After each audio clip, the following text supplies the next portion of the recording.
주일 오후에 오신 여러분들을 주님의 이름으로 환영하고 축복합니다. 인천에 계시는 어느 목사님의 이야기입니다. 어느 날 딸이 자신의 다리가 너무나 아프다고 해서 보니까 정강이가 빨갛게 부어 올랐다고 합니다. 그래서 심상치 않아서 종합병원에 가서 검사를 했는데 악성 종양이다 라는 이야기를 듣게 된 거예요. 그래서 조직 검사를 했는데 더 큰 충격적인 결과를 얻게 됐어요. 악성 종양, 암은 아니지만 섬유성 이 형성증이라는 현대의학으로는 고칠 수 없는 희귀병이다 라는 거예요. 이게 문제가 뭐냐면 치료제가 없기 때문에 고통이 오면 그냥 참을 수밖에 없는 거예요. 그리고 또 문제는 딸이 성장하는 동안에 종양도 계속해서 자라날 수 있다는 것이죠. 그리고 이 종양을 그러면 제거하면 되지 않습니까? 라고 하는데 제거해도 또 생긴다라는 거예요. 그리고 이 종양이 자꾸 뼈를 밀어내기 때문에 뼈가 약해져서 부딪히면 쉽게 골절이 될 수 있어서 조심히 다녀야 된다라는 이야기를 듣게 됩니다.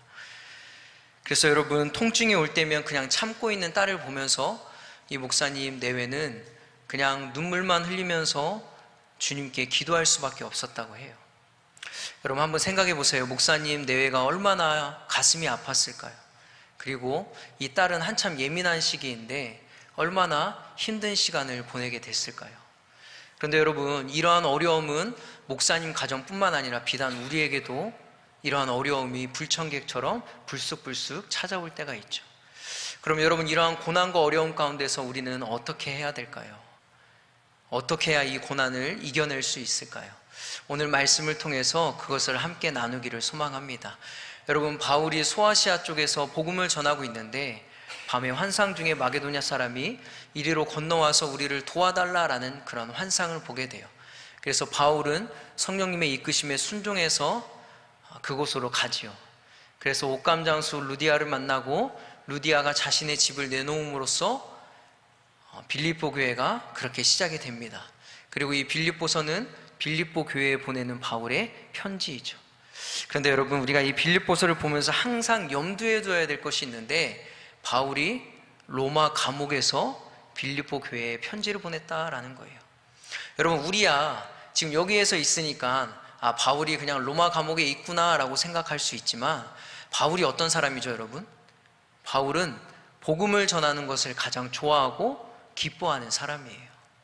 그런데 지금 바울이 감옥에 갇혀서 복음을 전하지 못하고 있다는 거예요. 그러면 바울이, 여러분 어떤 마음일까요? 바울은 지금 감옥에 있으면서. 여러분, 제가 아주 잠깐 운동을 좀 한 적이 있어요. 축구를 한 적이 있는데 제가 경기를 뛰거나 연습 경기를 할 때면 제가 속으로 저한테 뭐라고 이야기했냐면, 따라해 볼까요? 개발에, 욕하는 게 아니에요, 개발에 땀나게 뛰자. 이게 저의 시합하기 전에 선수들이 이렇게 동그랗게 앉아서 하잖아요. 뭐라고 하냐면 개발에 땀나게 뛰자. 근데 여러분, 개발에 땀이 날까요 안 날까요? 안 납니다. 개가 그렇게 뛰어다녀도 땀이 안 난대요. 근데 저는 개발에 땀나게 뛰자. 그래서 정말 열심히 뛰었어요. 하프라인에서 공을 뺏기면 끝까지 쫓아가서 뺏어왔습니다.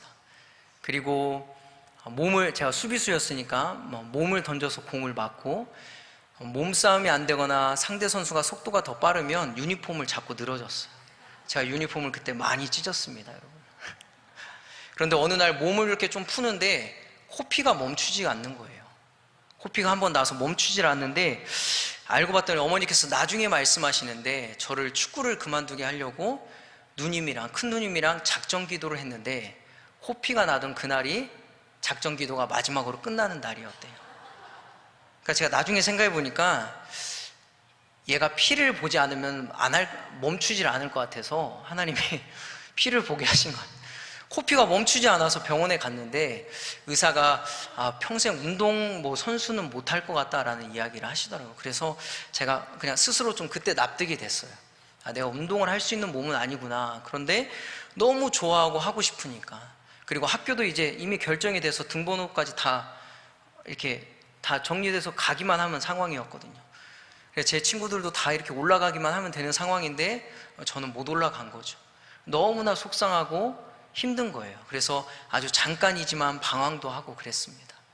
근데 여러분, 사실 바울에게 복음을 전하는 것은요, 가장 좋아하는 일, 가장 기뻐하는 일의 차원 정도가 아니에요. 바울에게 복음 전파는 자신의 존재의 이유였고 삶을 살아가는 인생의 목적이었습니다. 갈라디아서 1장 15절 16절의 말씀을 볼까요? 그러나 내 어머니의 태로부터 나를 택정하시고 그의 은혜로 나를 부르신 이가 그의 아들을 이방에 전하기 위하여 그를 내 속에 나타내시기를 기뻐하셨을 때. 여러분, 뭐라고 이야기합니까?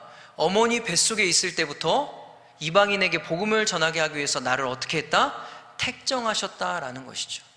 그러니까 여러분, 한마디로 이야기하면 내 존재의 이유가, 인생의 목적이 복음 전파라는 거예요.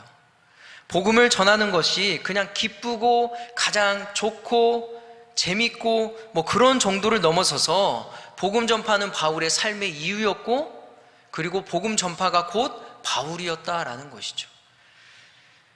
그런데 이것을 못하게 된 거예요. 여러분, 아마도 제가 하고 싶은 것을 그만두었을 때 느꼈던 그 마음보다 바울의 마음에는 아마 감히 제가 가늠할 수 없을 정도의 상실감이 그의 마음속에는 있었을 것입니다.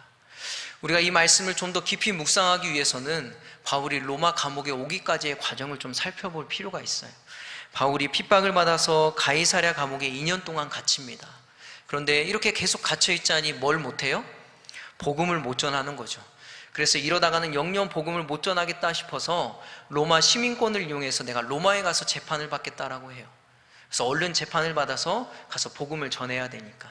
로마로 향해 가는데 큰 파도를 만나서, 배가 큰 광풍을 만나서 가까스로 목숨을 건지고 3개월 동안 어느 섬에서 추운 겨울을 보냅니다. 가는 것도 쉽지 않은 거예요.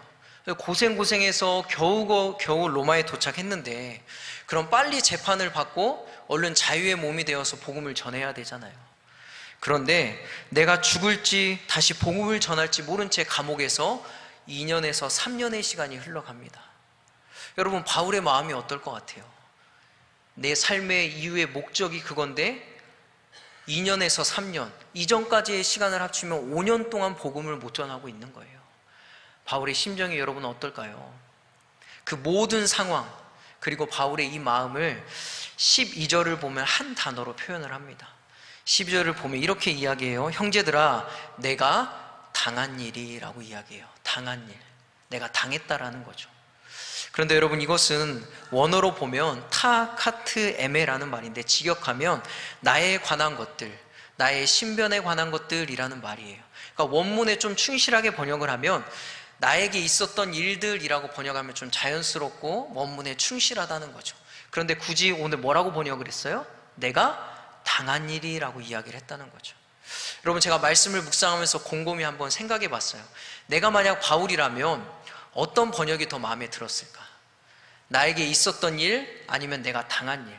여러분들이 바울이라면 어떤 번역이 더 마음에 드시겠어요? 당연히 답을 정해놓고 지금 여쭤보는 거죠.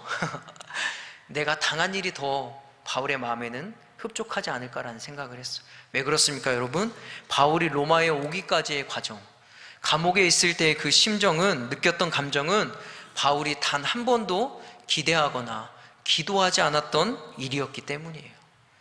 말하자면 말 그대로 나의 의지와 상관없는 일이었다라는 것이죠. 오늘 12절의 말씀을 NIV 성경으로 보면 해픈드라는 말을 썼어요. 해프닝이라고 하잖아요. 이 단어가 일어나다, 발생하다라는 단어인데, 특별히 예기치 못했던, 갑자기 생겼던 일을 이야기하는 때 쓰는 단어예요. 예상하지 못하고 계획에 없던 일이 일어났다라는 것이죠. 그러니까 로마 감옥에 갇힌 것은 바울이 전혀 예상하지도 기대하지도 않았던 시련과 아픔을 지금 그가 당한 거예요. 이런 바울의 고난을 바라보면서 빌립보 교인들 사이에서는 두 가지의 반응이 있었어요. 첫 번째는 뭐냐면, 바울이 무엇인가 죄를 지어서 감옥에 간 것이 아니기 때문에 끝까지 바울과 함께 동행하면서 열심히 복음을 전했던 사람들이 있었어요. 그런데 또 몇몇 사람들은 바울이 감옥에 있는 것을 보면서 시험에 든 사람들도 있었어요. 그러니까 이런 거죠, 여러분.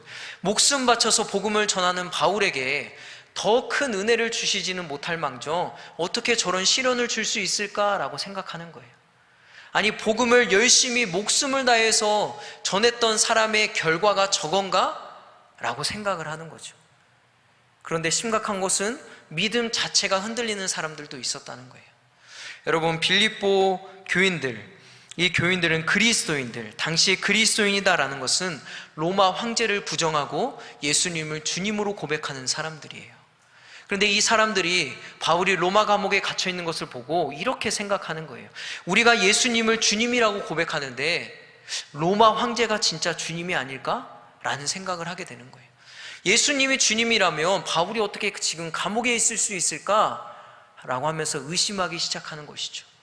여러분, 저는 이 빌립보 교인들의 반응을 보면서 이런 생각이 들었어요. 말씀을 묵상하면서 비록 빌립보 교인들이 감옥에 있는 것은 아니지만 이들이 고난을 바라보고 고난을 대하는 자세가 마치 우리의 모습은 아닐까라는 생각을 하게 됐어요. 여러분, 우리가 고난을 만날 때 고난을 바라보고 대하는 모습을 한번 생각해 보기 원해요. 여러분, 우리도 내 의지와 상관없이 무슨 일을 당할 때가 있죠. 그냥 내게 일어난 일이 아니라 내가 당했다라고 밖에 표현할 수 없는 일이 있어요. 그렇게 고통과 괴로움을 겪을 때 우리 뭐라고 합니까? 하나님, 내가 어떻게 하나님을 섬기고 교회를 섬겼는데 나에게 이러한 일을 나에게 주실 수 있습니까? 라고 이야기하죠. 하나님이 내 삶에 개입하고 계시지 않은 건가? 예수님이 가짜인가? 라는 의심을 우리가 할 때가 있다라는 거예요. 그런데 여러분, 오늘 바울이 우리에게 외치는 소리, 빌립보 교인들에게 외치는 소리를 한번 들어보세요. 오늘 12절의 말씀을 보면 바울이 이렇게 이야기해요. 너희가 알기를 원한다 라고 이야기를 해요. 빌립보 교인들아, 너희가 알기를 원한다. 여기서 원한다라는 것은 헬라어로 블로마인데 이것은 따라해 볼까요? 열망하다. 열망하다라는 거예요. 너희들이 알기를 열망한다 라고 이야기를 하고 있는 거예요. 무엇을 열망합니까? 내가 고난을 당한 것이 도리어 복음의 진전을 가져온 것을 너희가 알기를 원한다 라고 이야기하는 거예요. 그러니까 여러분, 바꿔 말하면 내가 당했다라고 말할 수밖에 없는 그 시련을 주님은 도리어 은혜로 바꾸셨음을 너희가 알기를 원한다 라고 이야기하는 거예요. 고난 가운데서 주님이 어떻게 이것을 인도하시고 역사하셨는지를 너희가 알기를 열망한다 라고 지금 바울이 빌립보 교인들에게 이야기하고 있다는 거예요. 그런데 사랑하는 성도님들, 여기에서 중요한 것이 있어요. 이것은 그냥 바울이 빌립보 교인들에게 하는 이야기가 아니라 오늘 예수님께서 우리에게 하시는 말씀인 줄 믿습니다. 바울이 빌립보 교인에게 하는 말이 아니라 지금도 고통과 고난 가운데서 낙심하여서 주저앉고 있는 그리스도인들에게 전하는 주님의 외침이다라는 거예요. 너희들이 알기를 원한다. 무엇을 알기를 원해요? 주님이 고난을 은혜로 바꾸실 것을, 주님의 일하심과 역사하심을 너희들이 알기를 원한다라고 이야기하고 있는 거예요. 오늘 이 시간 이것이 여러분들과 저에게 하시는 예수님의 말씀인 줄 믿습니다. 그러므로 여러분, 우리가 내가 당했다라고 말할 수밖에 없는 고난을 만났을 때 우리는 해야 될 것이 있어요. 그것은 무엇이냐면 첫 번째, 주님께 나의 시선을 고정해야 합니다. 나를 감싸는 시련에 잠기는 것이 아니라 내가 알기를 열망하시는 그 주님 앞에, 그 주님을 바라보면서 주님의 일하심과 주님의 인도하심을 묵상해야 된다라는 것이죠. 내가 비록 어려운 가운데 있지만 어떻게 나를 이끌어 가시고 인도하시는지를, 이 고난을 어떤 은혜로 바꾸어 가시는지를 눈을 부릅뜨고 주님을 향해서 나의 시선을 고정하고 바라봐야 된다라는 거예요. 여러분, 애굽을 탈출하고 이스라엘 백성들이 막 가는데 앞에 홍해를 만나죠. 그래서 발길을 멈춰서요. 근데 뒤에서는 누가 따라와요? 애굽의 군대가 쫓아오죠. 그래서 그 바로의 군대가 가까이 왔을 때 출애굽기 14장 10절에서는 이렇게 이야기해요. 바로가 가까이 올 때에 이스라엘 자손이 눈을 들어 본즉 애굽 사람들이 자기들 뒤에 이른지라 이스라엘 자손이 심히 두려워하여 여호와께 부르짖고. 이스라엘 백성들이 너무나 두려워서 모세에게 뭐라고 이야기하냐면, 너가 애굽에 애굽에 무덤이 없어서, 매장지가 없어서 우리를 이곳에 인도해서 죽게 하느냐라고 무섭게 쏘아붙입니다. 그러면서 심히 두려워하죠. 그런데 여러분, 이들이 왜 두려워합니까? 왜 두려워해요? 그들의 눈이 애굽 군대에 꽂혀 있었기 때문이에요. 그들이 눈을 들어 애굽 군대를 본즉이라고 성경이 이야기하고 있잖아요. 그때 모세는 이들에게 이렇게 이야기하죠. 모세가 백성에게 이르되 너희는 두려워하지 말고 가만히 서서 여호와께서 오늘 너희를 위하여 행하시는 구원을 보라. 너희가 오늘 본 애굽 사람들을 영원히 다시 보지 아니하리라. 여호와께서 너희를 위하여 싸우시리니 너희는 가만히 있을지어다. 모세가 이스라엘 백성들에게 외치고 있는 거예요. 너희가 알기를 원한다라는 거죠. 너희가 알기를 열망한다라는 거예요. 애국 군대를 보고 있는 너희의 시선을 하나님께 옮겨라. 그들을 바라보지 말고 가만히 서서 너희와 함께 너희를 위해 싸우시는, 행하시는 그 구원을 보라라고 이야기하고 있는 거예요. 너희를 죽이려고 달려드는 저들이 아니라 너희를 위해 싸우시는 여호와를 주목하라라고 이야기하고 있는 것이죠. 사랑하는 성도님들, 내가 나의 시선을 내가 만난 고난에만 두면 우리는 우리를 위해서 싸우시는 주님을 바라볼 수가 없어요. 12절을 보면 바울은 자신이 감옥에 있음에도 불구하고 복음이 진전됐다라고 이야기하죠. 여기서 이 진전이라는 말은 프로코페라는 단어인데 동사로는 프로콥테인입니다. 이건 무슨 뜻이냐면 빽빽한 나무를, 앞에 있는 빽빽한 나무들을 찍어내면서 앞으로 전진한다라는 뜻이에요. 그러니까 군대가 싸움터, 전쟁터에서 빽빽한 나무를 지나갈 때 그것을 치고 그것을 꺾어내면서 앞으로 계속해서 전진한다라는 것이죠. 그러니까 복음이 진전됐다는 건 뭔 말이냐면 복음을 가로막고 있는 장애물들을 치고 꺾어내면서 쳐내면서 그 복음이 멈추지 않고 계속해서 전진했다라는 것을 이야기하는 거예요. 사랑하는 성도님들, 이것을 통해서 우리는 무엇을 깨달을 수 있습니까? 나는 고난에 매일 수 있어도 주님은 고난에 매이지 않는다는 거예요. 나는 고난에 매일 수 있어도 그때도 주님은 주님의 일을 하신다라는 거예요. 그런데 우리가 주님을 바라보지 않으면 장애물을 쳐내며 우리를 싸우시는 그분을 만날 수 없다라는 거예요. 너희가 알기를 열망한다라고 말씀하시는데 내 시선을 주님께 고정하지 않으면 그 주님을 볼 수가 없다라는 것이죠. 고난을 은혜로 바꾸시는 것을 발견할 수 없어요. 아, 어려움 가운데 주님이 이렇게 역사하고 인도하시는구나 라는 것을 경험할 수 없다라는 것이죠. 그러므로 내 눈을 내가 만난 고난에 두지 않고 주님께 내 시선을 고정하는 여러분들이 되기를 소망합니다. 그래서 여러분, 나의 슬픔을 기쁨으로 바꾸시고 나의 고통의 신음소리를 찬양으로 바꾸시는 주님을 만나는, 그러한 주님을 경험하는 은혜를 누리는 여러분들이 되기를 간절히 소망합니다. 여러분, 13절부터는 복음의 진전이 어떻게 이루어지는지를 구체적으로 나옵니다. 말씀을 보면 모든 시위대왕과 그 밖에 모든 사람에게 나타났다라고 이야기하죠. 여기서 시위대라고 하니까 그냥 경비라고 생각할 수 있는데 이들은 그런 급의 사람들이 아니라 호위부대, 황제의 호위부대 중에서도 뽑아낸 특별한 사람들이에요. 특별한 사람들이고 특별한 직무를 하는 사람들인 거죠. 그래서 급여도 다른 사람들보다 많고, 그리고 또 나중에 연금도 두둑하게 챙길 수 있는 그런 사람들이에요. 엘리트 사람들인 거죠. 그래서 당시에 이런 사람들이 4시간에 한 번씩 교대로 이렇게 감시를 했습니다. 그럼 여러분 한번 생각해 보세요. 시간이 되면 시간이 되는 대로 그들이 와서 바울을 만나는 거예요. 그럼 여러분, 복음을 전하는 것이 자신의 존재의 이유고 삶의 목적인 바울이 이들을 가만히 뒀을까요? 안 뒀을까요? 결코 그러지 않았겠죠. 복음을 전했겠죠. 계속해서 이들에게 복음을 전하는 거예요. 만약에 이 시대 사람이 바뀌지 않았다면 2년에서 3년 동안 계속해서 바울한테 신앙 강좌를 듣는 거죠. 신앙 훈련을 듣는 거예요. 그럼 여러분 생각해 보세요. 듣다가 이제 집에 가서 뭐 친구를 만났을 때, 아, 내가 감옥에서 누구를 감시하는데 얘가 좀 이상한 사람인 것 같긴 한데 계속 말을 듣다 보니까 좀 터무니없는 말은 아닌 것 같아 라고 하면서 뭐 한 번쯤은 얘기를 하지 않았겠습니까? 그러니까 바울이 로마 감옥에 갇혀서야만 만날 수 있는 높은 사람들을 바울이 만나서 그들에게 복음을 전할 수 있었다라는 거예요. 그리고 또 여러분, 빌립보서 4장 22절을 보면 바울이 빌립보 교인들에게 마지막 문안 인사를 하는데 그 말씀을 보면 가이사의 집 사람들이 예수님을 영접해서 성도가 되었음을 짐작할 수 있는 그런 구절들이 나와요. 그러니까 무슨 말이에요, 여러분? 시위대뿐만 아니라 그 밖에 모든 사람들, 그 궁전에 있는 모든 사람들이 다 복음을 듣고 그렇게 복음을 듣는 일이 일어났다라는 것이죠. 바울이 로마의 갇힘으로 인하여서 로마 사회를 변화시킬 수 있는 높은 사람들에게까지 복음이 전해졌다라는 거예요.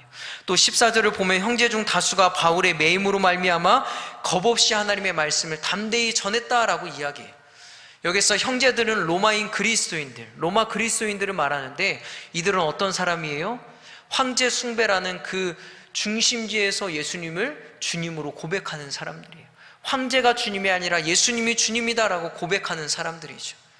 당시에는 감옥에 갇히는 것은 큰 수치로 여기는 그러한 문화였는데, 이들은 바울을 부끄러워하지 않았어요.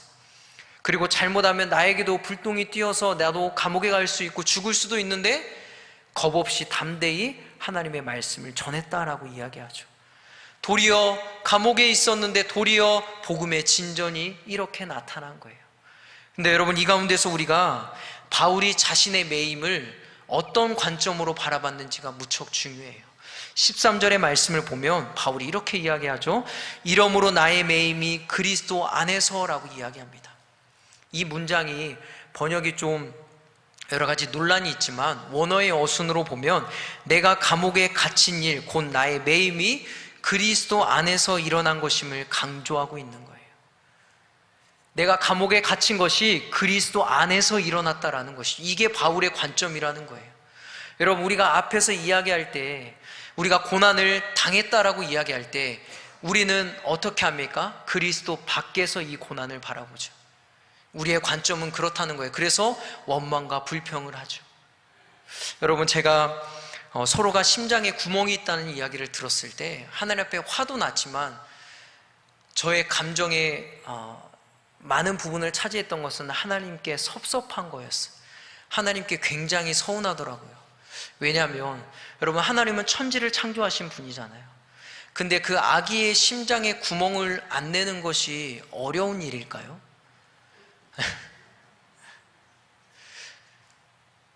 그런 생각이 드는 거예요.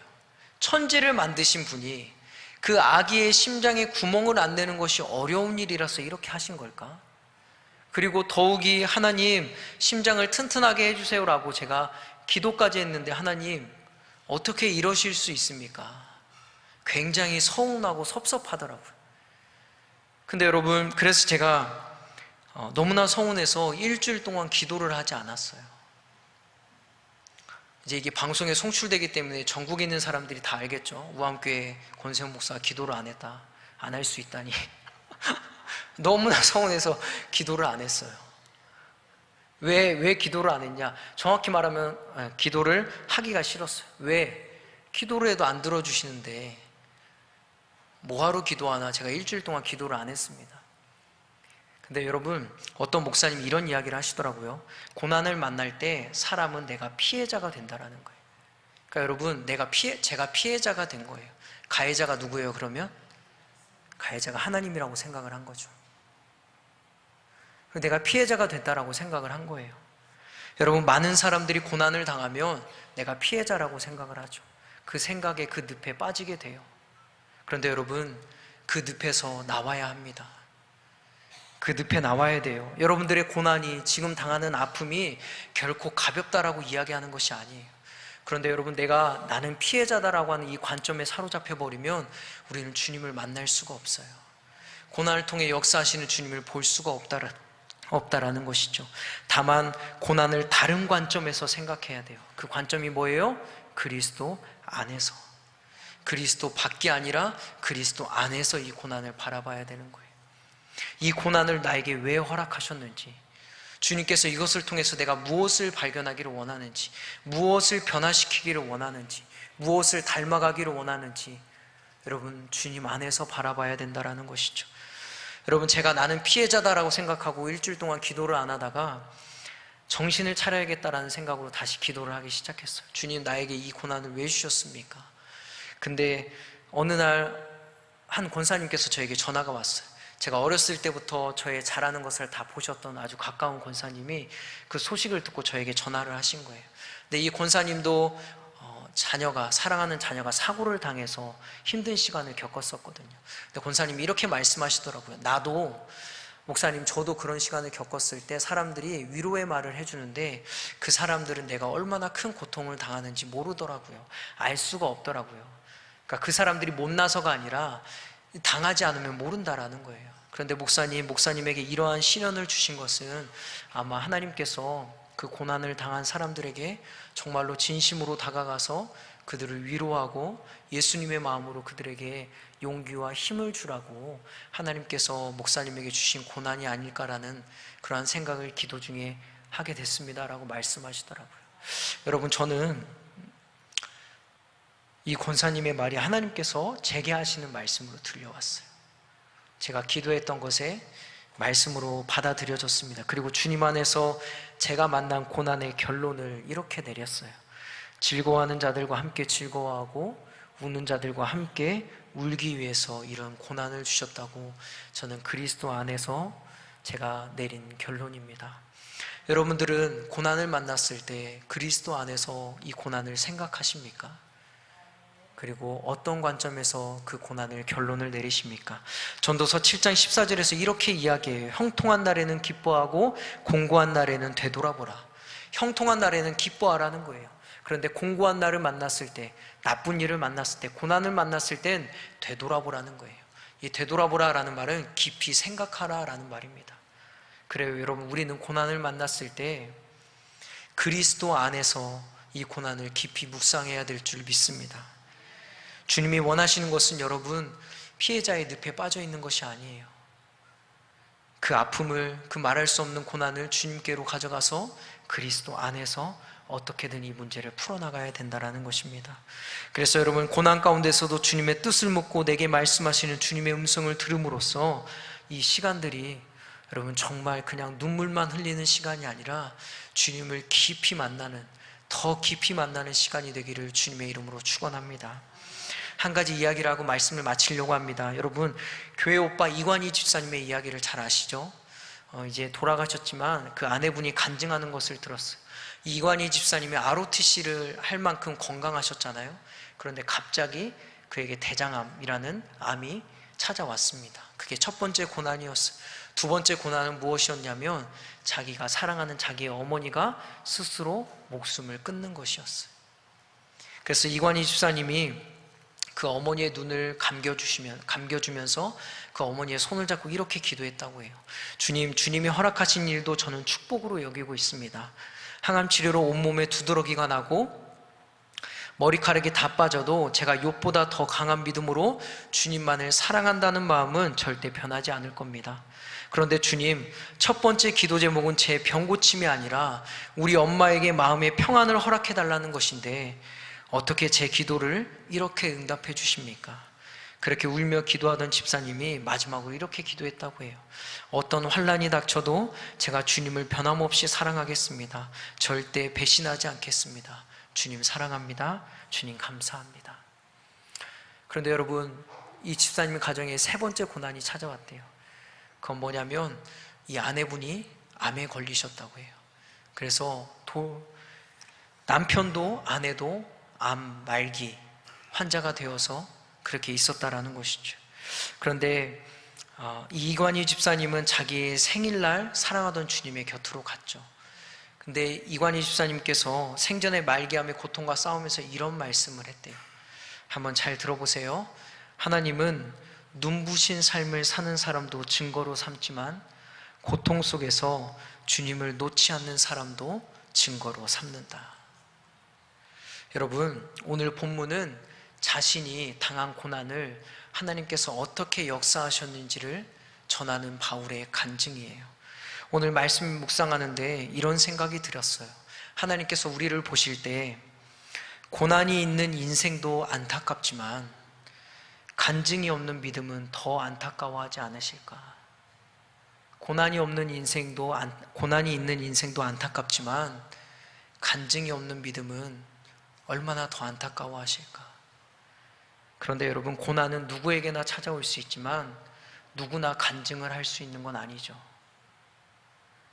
고난을 만났을 때 주님의 손을 놓지 않고 내 시선을 주님께 고정한 사람, 고난을 만났을 때 그리스도 안에서 답을 찾은 사람, 오직 그 사람만이 간증의 주인공이 되는 거예요. 간절히 소망합니다. 저와 여러분들이